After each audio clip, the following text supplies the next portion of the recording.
Bismillahirrahmanirrahim. Assalamualaikum warahmatullahi wabarakatuh. Perkenalkan, nama saya Rasmita Amalia dengan NIM 105401131 dengan dosen pengampu Syarifuddin SPD MPD. Oke, kali ini saya akan menjelaskan tentang materi perkembangan peserta didik. Sebelumnya, kita harus mengetahui apa sih itu pertumbuhan dan perkembangan. Jadi, pertumbuhan adalah proses bertambahnya ukuran, volume, dan massa yang bersifat tak dapat diubah. Pertumbuhan itu sendiri biasanya berhubungan dengan keadaan fisik, seperti bertumbuh menjadi besar. Sedangkan perkembangan adalah suatu proses menuju kedewasaan. Perkembangan yang terjadi pada makhluk hidup akan muncul secara alamiah. Selanjutnya, apa sih itu perkembangan penyesuaian diri? Jadi, perkembangan penyesuaian diri itu adalah kemampuan penyesuaian diri yang sehat terhadap lingkungan, merupakan salah satu prasyarat yang penting bagi terciptanya kesehatan jiwa atau mental individu. Banyak individu yang menderita ketidakmampuan dalam menyesuaikan diri dengan baik dalam kehidupan keluarga, sekolah, pekerjaan, maupun masyarakat pada umumnya. Kemudian, apa sih itu perkembangan sosial? Jadi, perkembangan sosial merupakan pencapaian kematangan dalam hubungan sosial. Perkembangan sosial dapat diartikan sebagai proses belajar untuk menyesuaikan diri terhadap norma-norma kelompok, moral, dan tradisi. Meleburkan diri menjadi satu kesatuan dan saling berkomunikasi dan kerjasama. Selanjutnya, apa sih itu perkembangan bahasa? Jadi, perkembangan bahasa merupakan suatu media komunikasi yang digunakan untuk menyampaikan pendapat dan perasaan dengan digunakannya simbol yang berada di dalam masyarakat.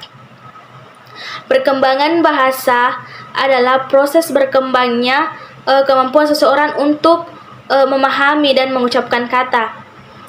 Seiring berjalannya waktu dan interaksi, kosakata atau kemampuan bahasa seseorang juga berkembang. Kemudian selanjutnya, apa sih itu perkembangan afektif? Jadi, perkembangan afektif mencakup emosi atau perasaan yang dimiliki oleh setiap peserta didik, yang juga perlu mendapatkan perhatian dalam pembelajaran. Pemahaman guru tentang perkembangan afektif siswa sangat penting untuk keberhasilan belajarnya. Jadi, aspek afektif tersebut dapat terlihat siswa dalam proses pembelajaran, terutama ketika siswa bekerja. Selanjutnya, faktor-faktor apa saja sih yang mempengaruhi pendidikan khususnya di Indonesia? Jadi, ada dua faktor yang mempengaruhi kualitas pendidikan khususnya di Indonesia. Yang pertama yaitu faktor internal. Jadi, faktor internal ini meliputi jajaran dunia pendidikan, baik itu Departemen Pendidikan Nasional maupun Dinas Pendidikan Daerah, dan juga sekolah yang berada di garis terdepan. Kemudian yang kedua, faktor eksternal. Jadi, faktor eksternalnya adalah masyarakat pada umumnya, di mana masyarakat merupakan ikon pendidikan dan merupakan tujuan dan adanya pendidikan yang sebagai objek dari pendidikan. Oke, selanjutnya apa sih itu perkembangan kepribadian? Jadi, perkembangan kepribadian adalah ciri atau karakteristik atau gaya atau sifat-sifat khas dari kita yang bersumber dari bentukan-bentukan yang kita terima dari lingkungan. Misalnya, keluarga pada masa kecil kita dan juga bawaan-bawaan kita sejak lahir. Kemudian, yang disebut kepribadian itu sebetulnya adalah campuran dari hal-hal yang bersifat psikologis, kejiwaan, dan juga yang bersifat fisik.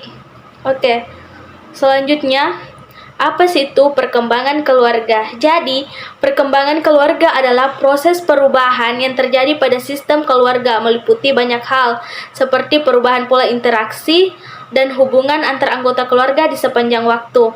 Di dalam era globalisasi, kehidupan keluarga saat ini telah menimbulkan berbagai gejolak di lingkungan masyarakat, seperti salah satunya itu degradasi nilai.